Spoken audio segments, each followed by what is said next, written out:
All over India, every October, from the foothills of the Himalayas to the sun-bleached lands of the south, a great festival begins.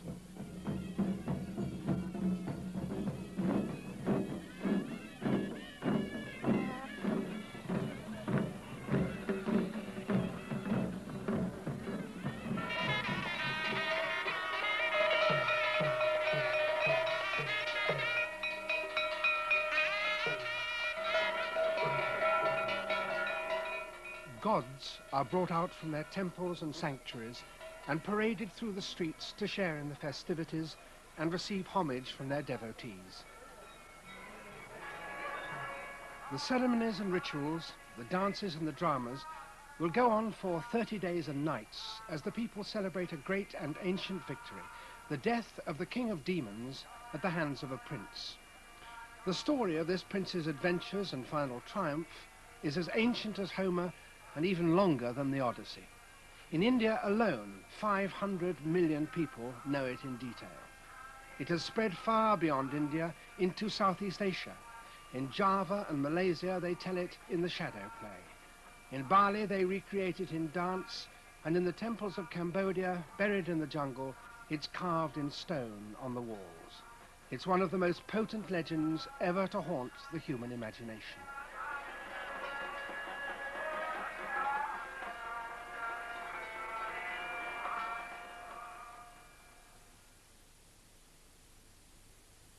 The name of the prince was Rama. The saga of his adventures, the Ramayana. In the 8th century, a version of it was carved on the walls of these temples in central India at Ellora.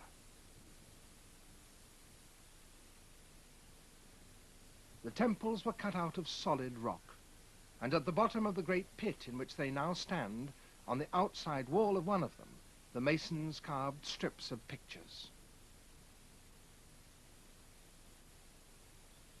These show the battle with the king of the demons, in which Prince Rama was helped by an army of monkeys. At the time this version was carved, 1200 years ago, the story was already 1,000 years old, and throughout the centuries since, it has continued to provide an unfailing stimulus to Indian artists.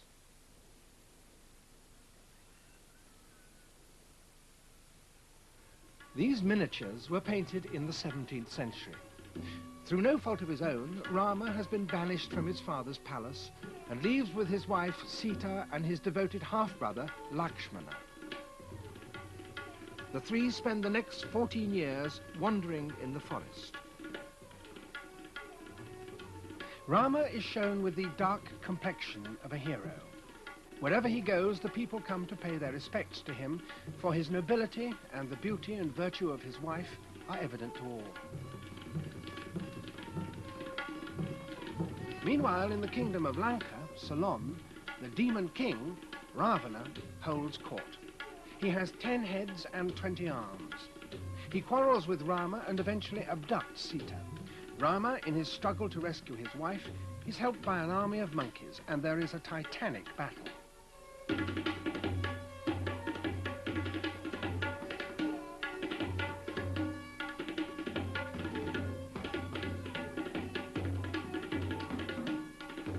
The demon king is transfixed with arrows and slain.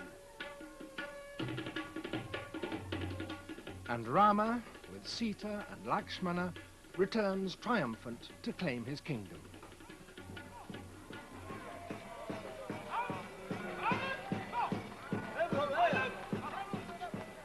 In Benares, the holy city of Hinduism, a modern prince, the Maharaja, plays each year a central part in telling yet again that ancient story.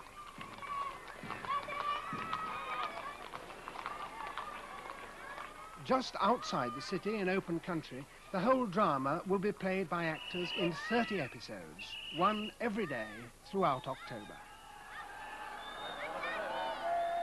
The Maharaja himself will preside over the performances. To many of the people, he's not merely a spectator or even a patron. To them, he is himself to some degree divine. He is Shiva's representative.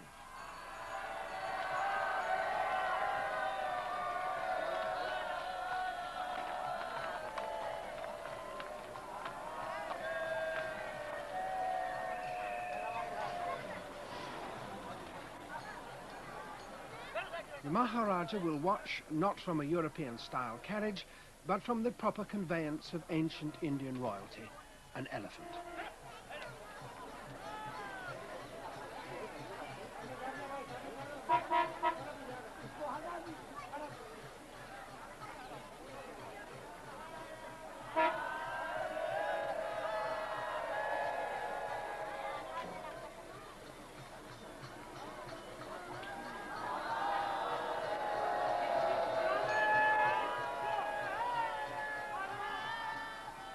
The people greet him with calls of "Hail, mighty Shiva." For most of the year, this tract of countryside is empty. But for these 4 weeks, it becomes an immense stage, perhaps the largest in the world, and its rivers and fields, woods and valleys become the wilderness through which Rama and Sita and Laksmana wander. Every day, vast crowds assemble at that part of the wilderness where they know the next episode will take place. Today's drama concerns the demon king, Ravana. In a small compound that stands here all the year, he does penance to the Lord Shiva, the supreme god, and makes him an offering of fire.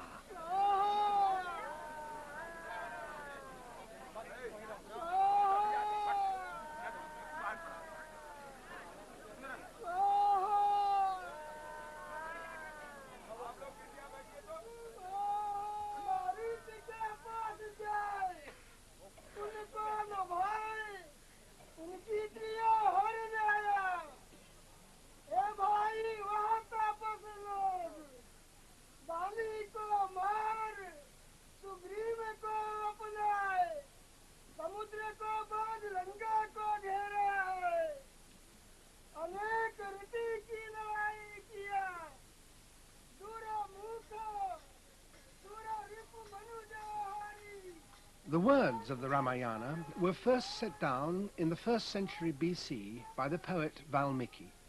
Nearly everyone knows them. The speaking of them is not an entertainment, but a religious chant and a way of keeping an ancient holy text alive. Many people have travelled for hundreds of miles in order to hear them spoken in this, the most holy of places. The afternoon episode is over. It lasted less than half an hour. The Maharaja, on his elephant, goes back to the city, and the people stay here singing a hymn in praise of the Lord Rama.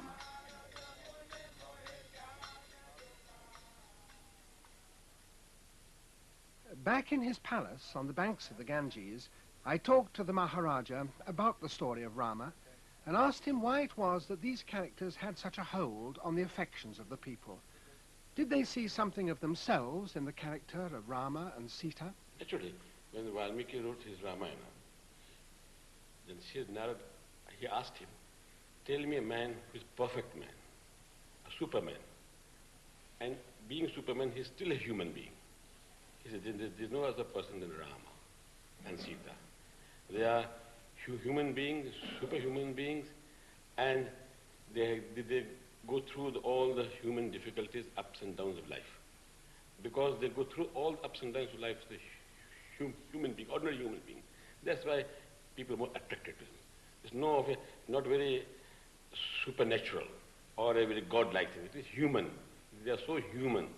The human appeal that makes it more nearer to the people. But they are very godlike in many ways, aren't they? They can change their shape. No, not Rama. No, but some of the other figures. Not Rama. No, not Rama. Not Rama. Not Rama and his brothers or Sita. Yes. It is other demons. Yes. Or the monkeys. They change. Yes. But Rama being human, he cannot change. Do the people who watch identify themselves with particular characters in this? Because Rama and Sita, they're so common, yes, so well known to the Indian people. Yes. And they are our ideals. So we try to become Rama and Sita. The Rama play over which the Maharaja presides is the most important going on in Benares, but it is not the only one. Each village around the city, and there are about 24 of them, produces its own version. In one of them, a holy man sits in an ashram, a hermitage, singing verses of the Ramayana for hours on end.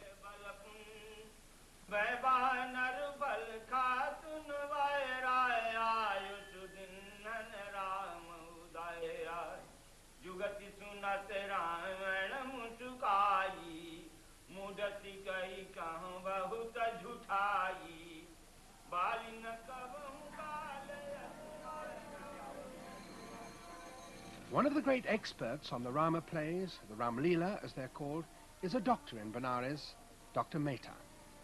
Everybody who comes to see this Rama Leela know who are they, because they are their own friends, neighbors, shopkeepers of the area.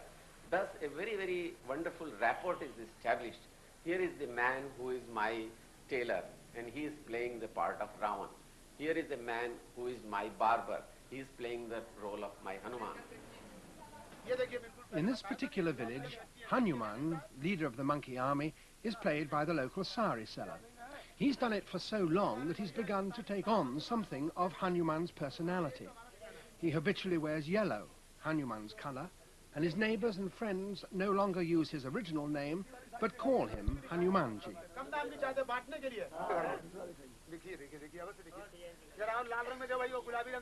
Most of the characters in the Ram Leela may be played by people who live normal lives during the day, like Hanumanji. But the four central parts, Rama and Sita, Lakshmana and Bharata, the brother who remains in the palace, may only be performed by young boys who have been specially prepared. They are taken away from their homes 2 months before Ram Leela starts and live here in an ashram. And every day while the Ram Leela is in progress, they receive offerings from the people and are treated as though they had become gods.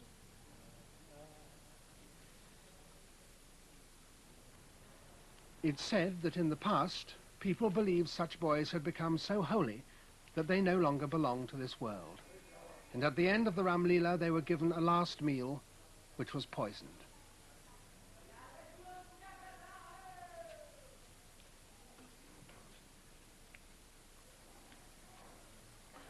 Throughout the month of October, pilgrims flock to Benares to see some part at least of the Ram Leela.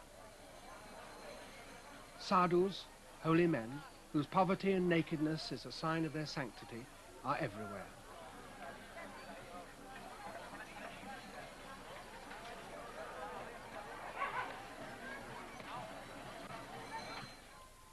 Every afternoon, all over the city, preparations for the evening's performance must begin again.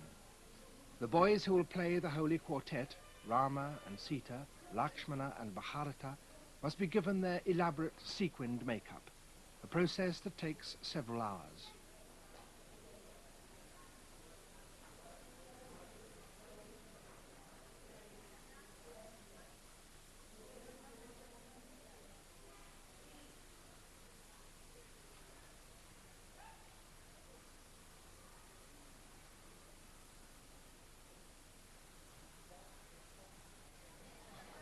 Overlooking the Maharaja's ground, Sita, garlanded and enthroned on a special platform, awaits the assembly of the people.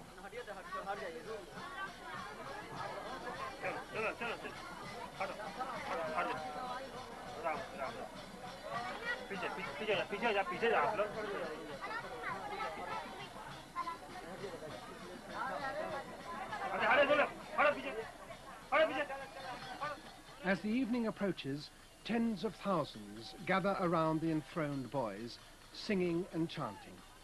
Excitement and religious fervour grows in intensity, filling the air and affecting everyone.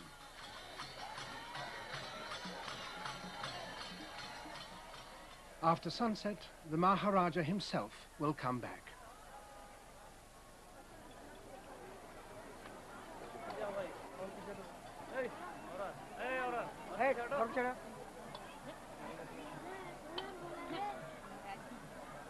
Like everyone else, the Maharaja will pay homage to the Lord Rama.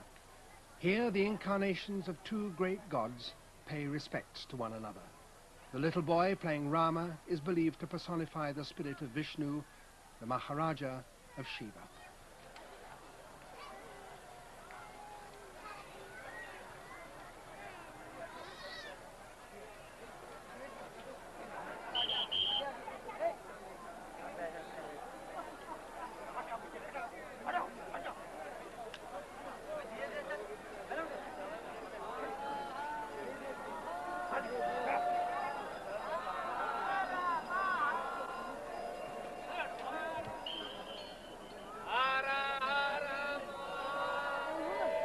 Tonight, Hanuman's monkey army, played by small boys in masks, will attack the Demon King.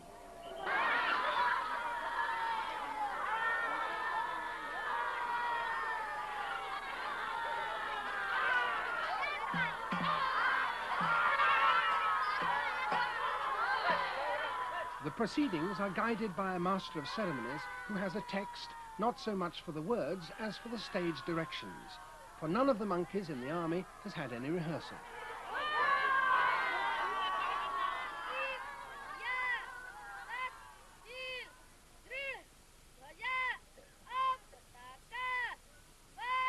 Rama and his brother Laksmana are seated in front of the Demon King's city. They speak in carefully articulated monosyllables so that all shall hear.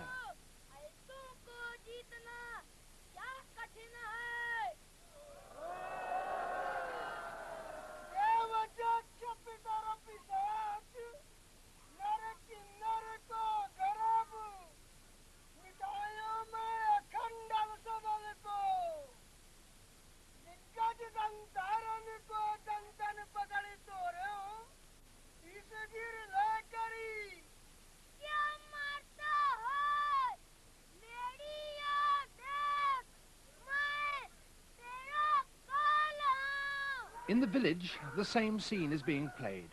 Ravana's warrior son, Meghanata, is taking up the challenge.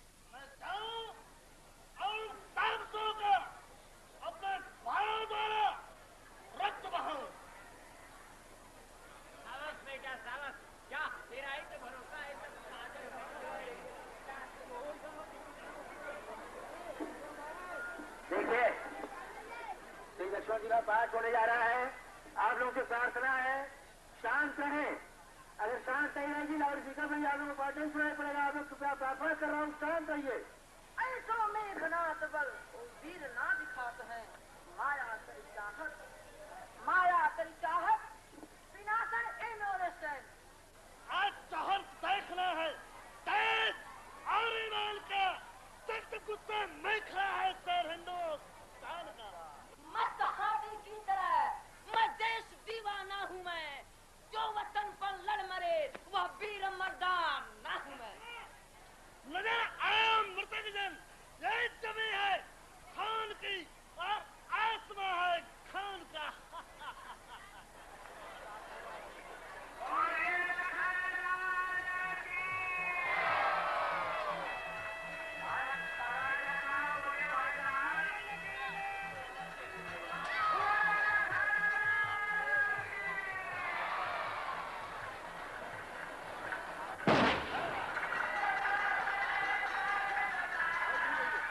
Laksmana falls unconscious to the ground.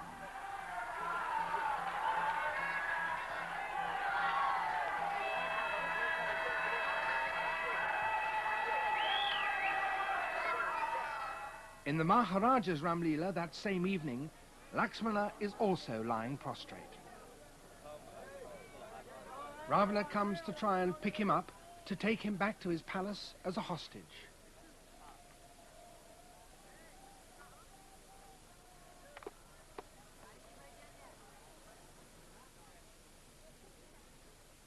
But strangely, he can't lift him.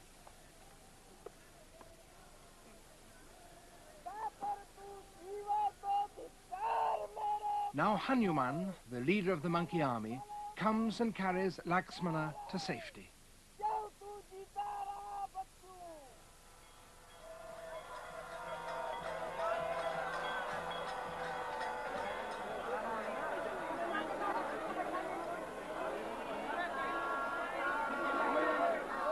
Once again, the day's episode has been completed. The gods and demons stand in line around Rama and Sita. Flares and fireworks are lit to give the vast crowd one last glimpse of their heroes before they leave them for another night.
over India, long before dawn, people begin to stir again.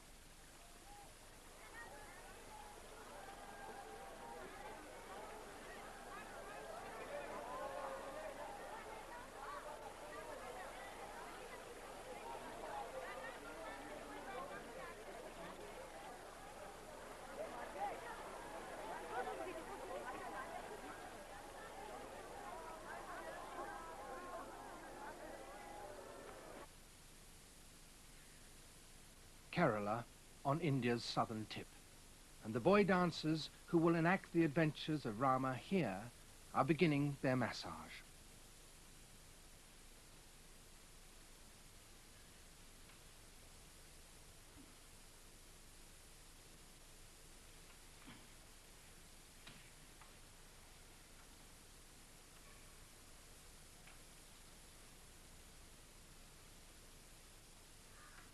It's done with the feet, so that the greatest pressure can be put on the young, oiled body, stretching the muscles, bringing suppleness to the joints.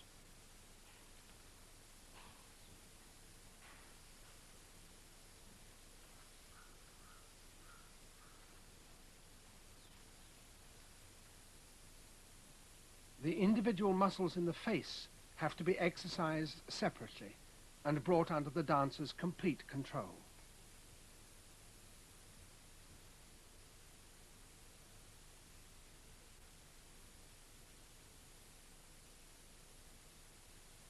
The eyes must be large.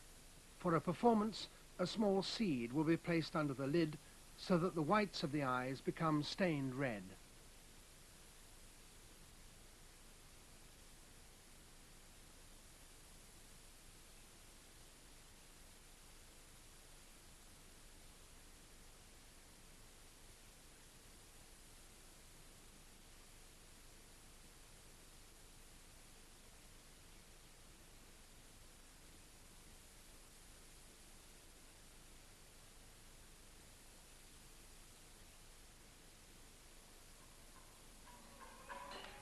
The dancers here begin their training at a very early age.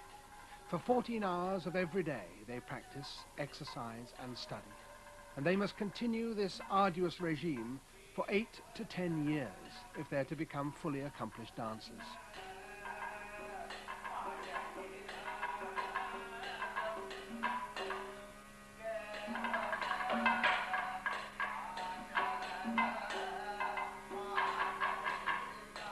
They learn to speak not with their voices, but with their hands and the expressions of their faces. During a performance, the text of the Ramayana and other ancient sagas will be sung, and the dancer must echo it word for word. Adjectives, pronouns, verbs, all have their particular gesture.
The musicians who will accompany the dramas in Kerala also receive long training.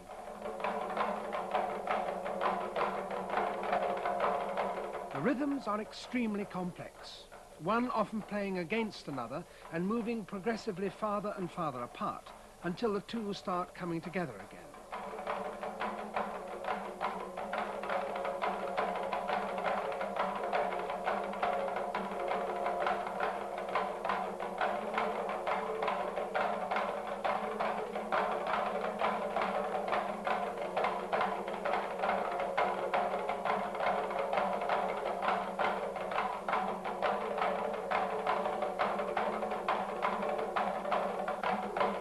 It's not only a difficult intellectual feat, it requires great physical stamina, for during a performance they will have to drum for hours on end.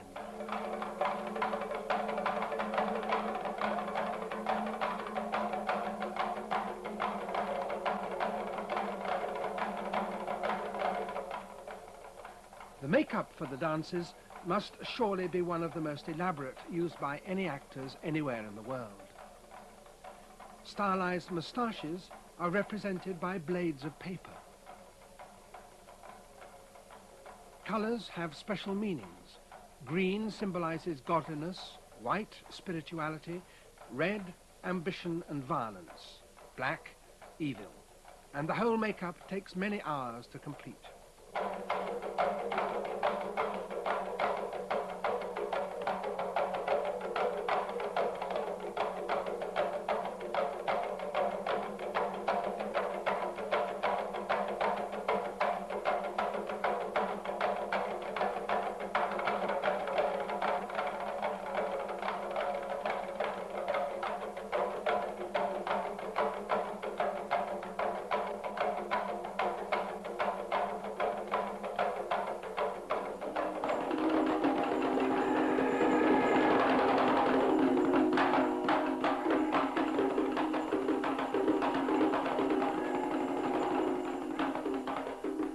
Once again, this is an episode from the Ramayana. Much of the dialogue is in Sanskrit, the ancient language that is now incomprehensible to most of the audience, so the gestures are particularly important. Here, the wicked king of the monkeys is being warned by his wife that his usurped brother is approaching with an army to attack him.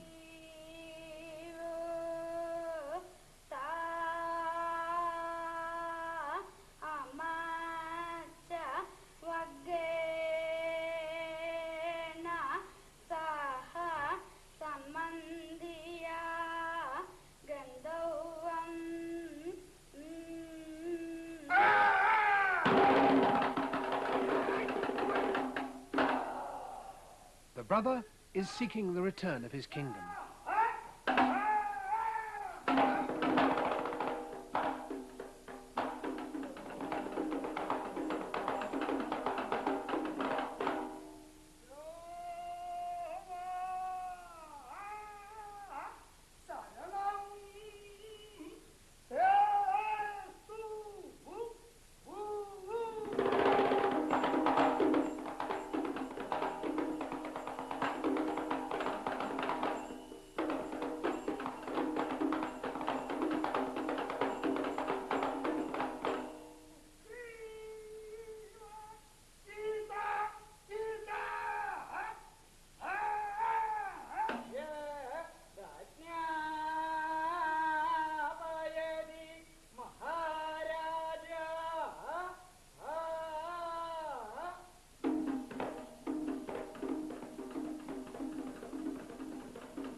Primeval and elemental though this extraordinary performance is, it is not by any means the oldest dance in India. This is.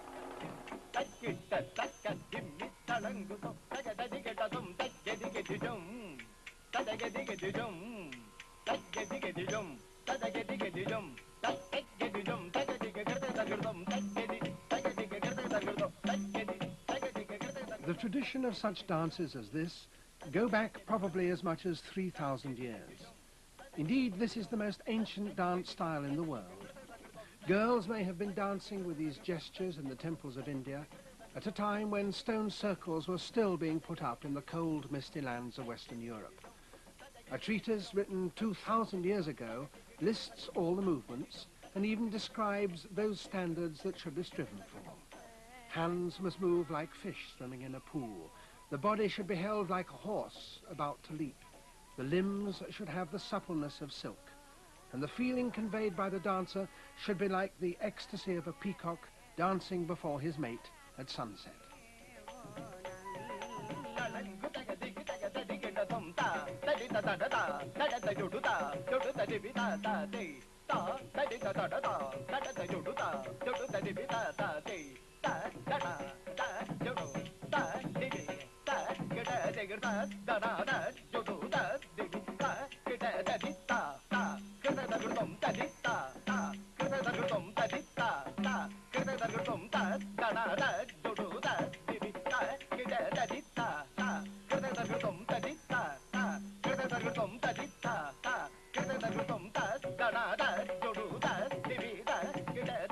Dancing lies close to the very soul of Hinduism.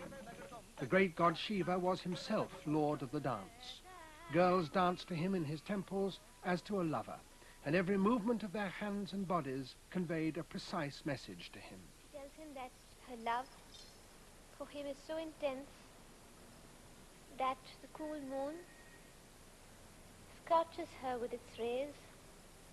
The sweet prattle of parrots grates upon her ears, and Cupid torments her with his arrows. Therefore, may he come to her and protect her always, be united with her, even as the lotus blooms at the touch of the sun's rays, and the river merges with the mighty ocean. Therefore, may he come to her and protect her.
This dance style spread all over Southeast Asia and can still be seen in a modified form in the temples of Java, Bali, Thailand and Burma.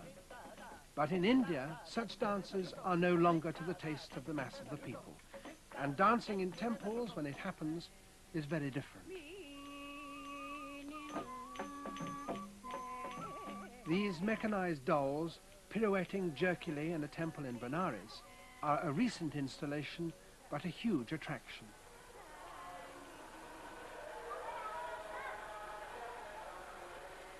This temple has a particular connection with the Ramayana.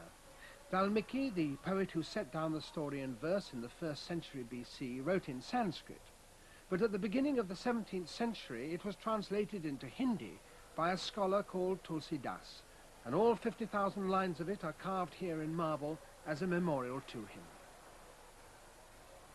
To Tulsi, as to Dr. Mehta, the Ramayana is much more than a story. This man, Tulsi, while writing this, even in the very beginning he has said that I have consulted the entire religious and philosophical literature and brought it here in a nutshell.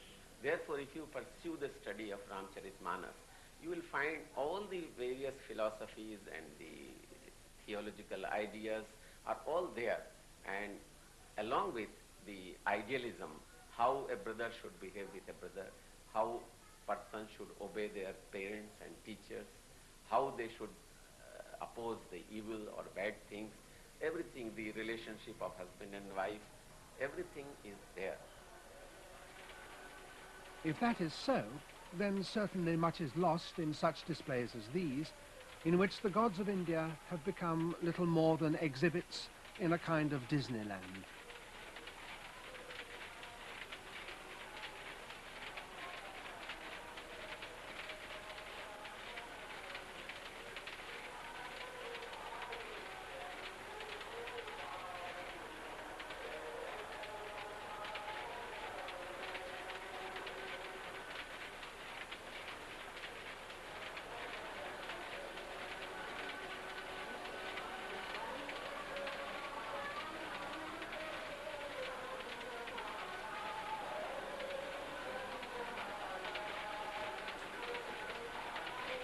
But the story of the Ramayana is robust and has undergone all kinds of simplifications and distortions and yet retained its power.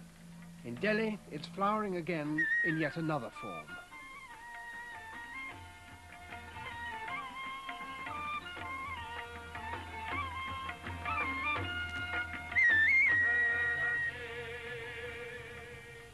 Here the drama is told with dance styles drawn from all over India and presented on a Western stage with a full battery of microphones and spotlights in a manner suited to the taste of city dwellers who are also enthusiastic cinema goers.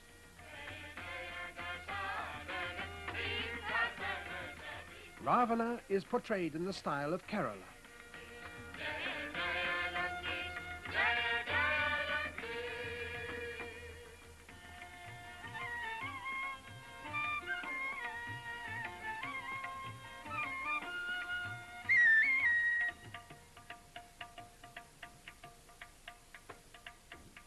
The makeup these artists use is an amalgam of Western techniques demanded by powerful electric lights and the traditional devices for changing the face of a man into a demon, a woman into a goddess.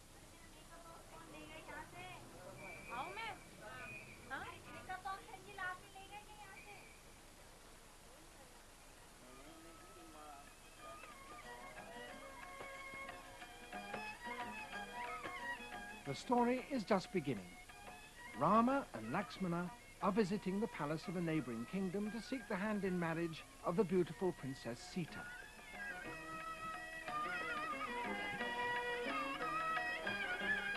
She welcomes them with polite reserve, but she's already seen Rama in the temple garden and fallen in love with him.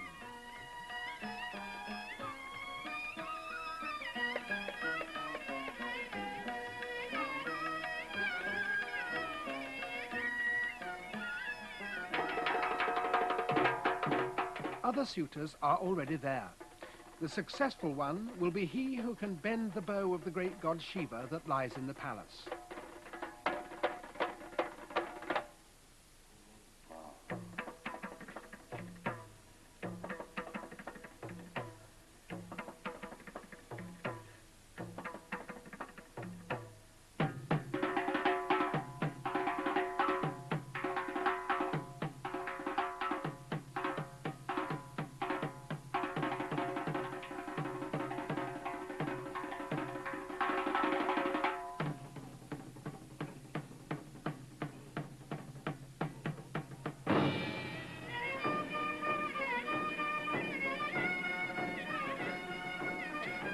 Now it is Rama's turn.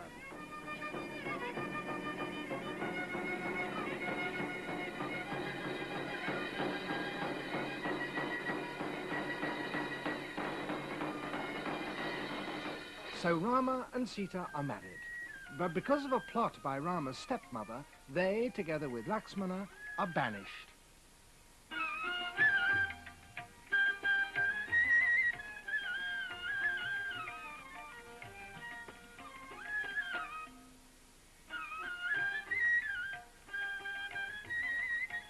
While wandering in the forest, they meet Ravana's sister, Shurpanakha. She becomes infatuated by the youth and beauty of the two princes and tries to seduce them.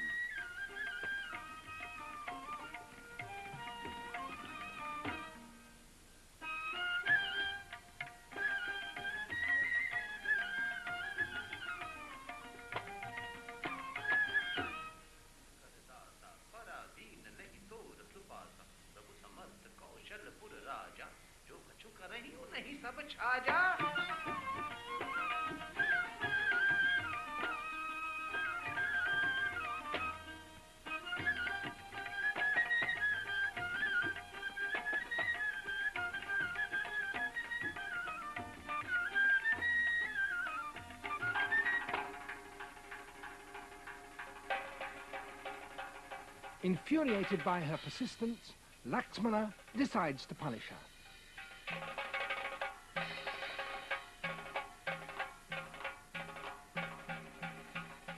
He cuts off her nose, and that will bring Ravana to seek revenge. Not far away in Delhi, gigantic images of Ravana are being made.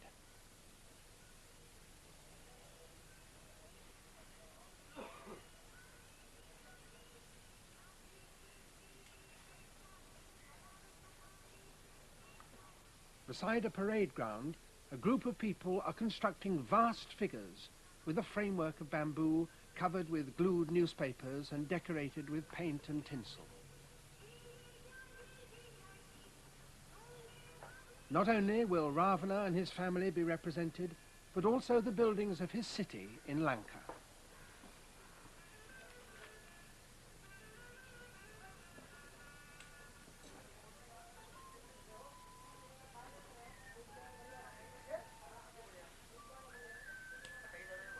This is an arm.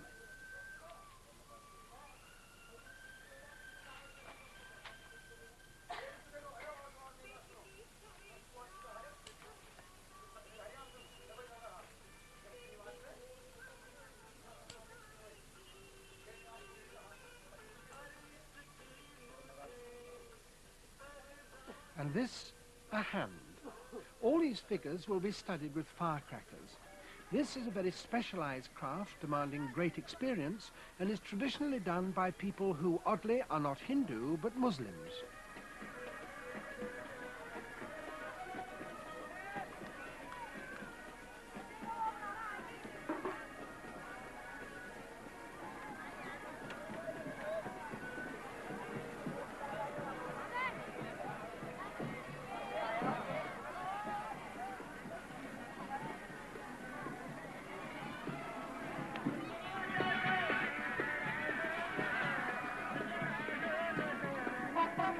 On the day of the festival, there's a parade through the city. Commercial firms are quick to exploit the opportunities of a show that will be watched by tens of thousands. City organizations provide floats carrying tableaus from the Ramayana.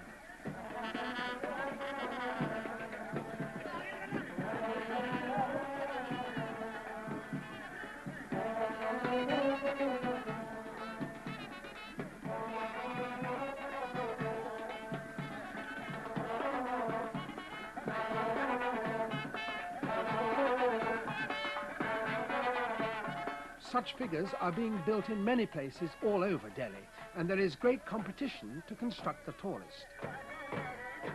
This one with his multiple heads is Ravana, and this his son Meghanatha.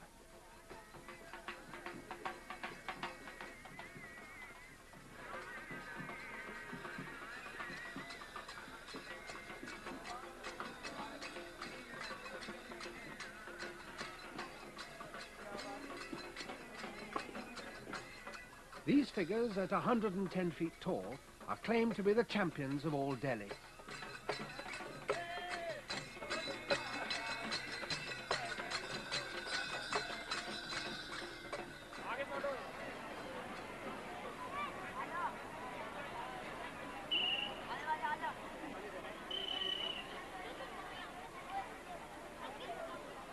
The great moment will come just after sunset. Now, the palace of Lanka will go up in flames.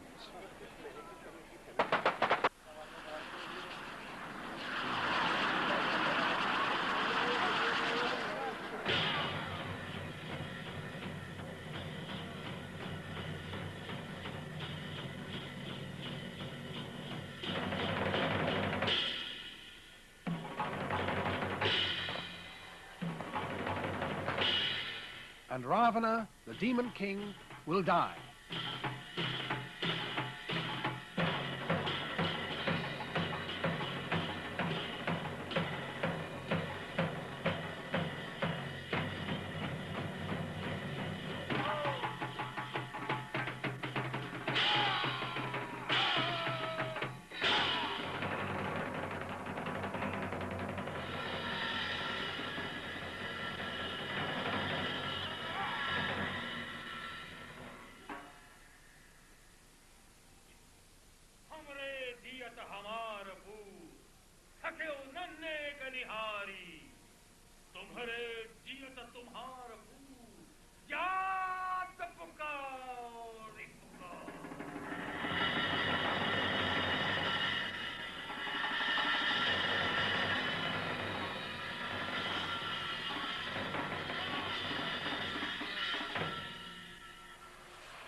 Delhi, the victory has been won and the celebrations are at an end. But in Benares, one more episode is yet to be played.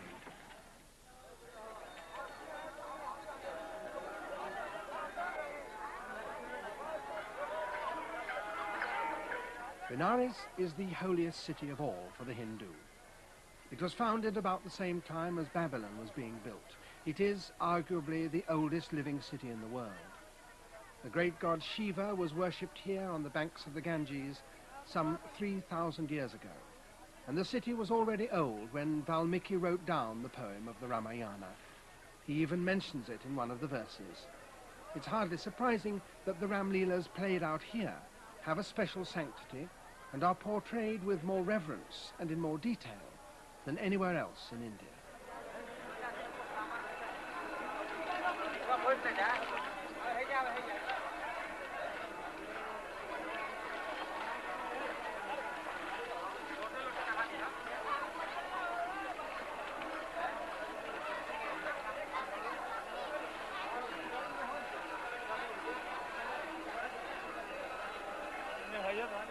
In Benares live many Hindu scholars and philosophers, and I talked to one of the greatest of them, Dr. Thakur Jayadeo Singh. He believes that the Ramayana is far more important than a mere folk drama and sees in it profound lessons for all humanity. See, according to Indian philosophy, man is a very complex being. He is not simply mind and body, the psychosomatic organism, as the psychologists put it. He is body plus what they call pranamaya kosha, that is the life principle, the vital principle, plus the mana, the mind, plus buddhi, a higher consciousness than the ordinary mental consciousness, and finally the Anandamaya Kosh, or the great spirit itself.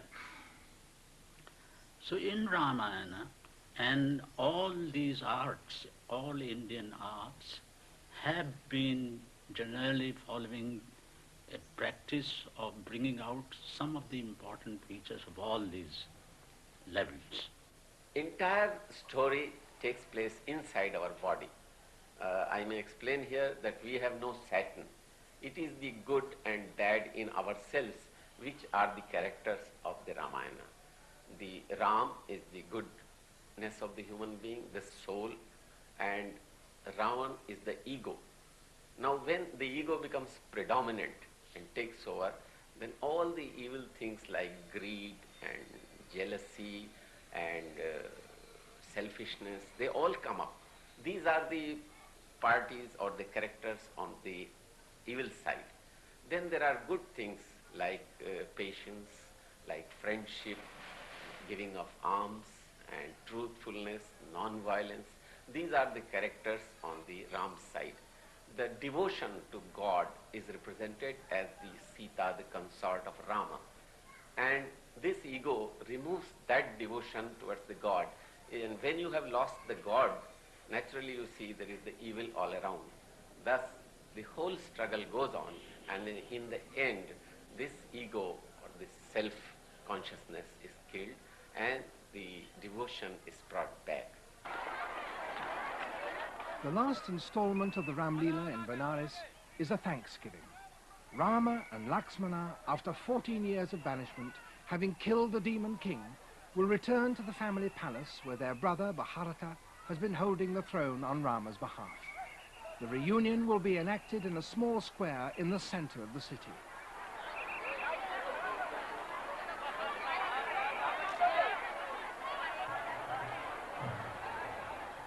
The crowds that have assembled here for this brief incident are the biggest of the entire festival. Why is this particular episode of the Ramayana so important for the people here? Because if you identify yourself with the story, you also or the people have waited for 14 years for Ram to come back. Today is that great happy moment when the brothers from exile will come. And also because Bharat, if they don't come, Bharat will cremate himself, will die. So this is a great moment. The person who is to rule them has now come back. And how many people have come here to see it, do you think? Usually 200,000 people collect, or sometimes it even goes to 400,000 people. This is the greatest show on earth of the smallest duration.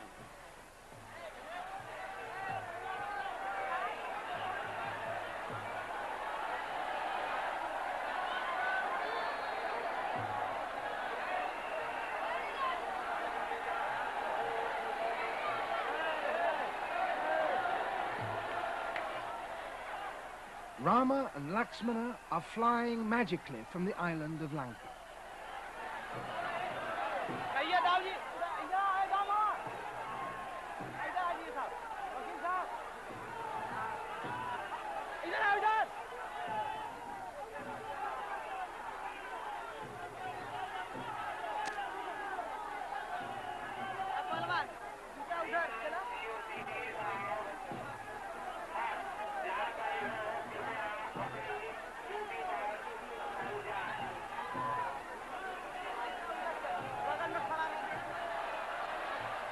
The Maharaja, Shiva's emissary, comes to preside over the final triumph.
Maharaja and his younger brother in their palace climbed to a platform to receive Rama and Laksmana.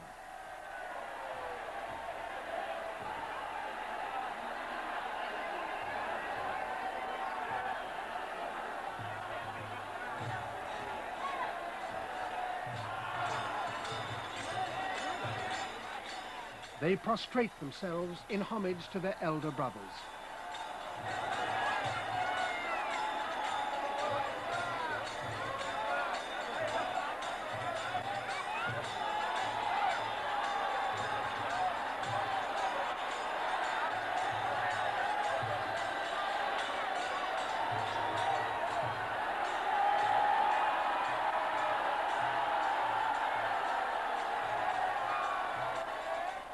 The four brothers are reunited. Rama has come home. Good has triumphed.